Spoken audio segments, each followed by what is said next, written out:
ప్రస్తుతం రష్మిక టైం నడుస్తున్నది. ఇండియాలోనే ఇప్పుడామె టాప్ హీరోయిన్.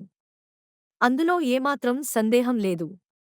ఆమె నటించిన యానిమల్ 1000 కోట్లను కొల్లగొడితే, పుష్ప ఏకంగా 1800 కోట్ల మార్క్ని దాటేసింది. ఇక ఇటీవల వచ్చిన చావా సినిమా అయితే ఇప్పటికే 500 కోట్ల మార్క్ని టచ్ చేసింది. మొత్తంగా ఆమె నటించిన 3 సినిమాల కలెక్షన్లు కలిపితే 3000 కోట్ల పైమాటే అని చెప్పవచ్చు. దీంతో నిర్మాతలంతా వ్యాపార కోణంలో రష్మికకు మొదటి ప్రాధాన్యత ఇచ్చేస్తున్నారు. ఈ నేపథ్యంలో రష్మిక క్రేజ్ ని దృష్టిలో పెట్టుకుని టాలీవుడ్కి చెందిన ఓ అగ్ర నిర్మాణ సంస్థ ఓ లేడీ ఓరియంటెడ్ సినిమాను నిర్మించేందుకు సన్నాహాలు చేస్తున్నట్టు తెలుస్తోంది. పాన్ ఇండియా స్థాయిలో ఆమెకున్న క్రేజ్ ని దృష్టిలో పెట్టుకుని 70 నుంచి 100 కోట్ల బడ్జెట్తో ఈ సినిమా నిర్మించనున్నట్లు ప్లాన్ చేస్తున్నారట. ప్రస్తుతం సల్మాన్తో సికిందర్లో నటిస్తూ బిజీగా ఉన్నది రష్మిక.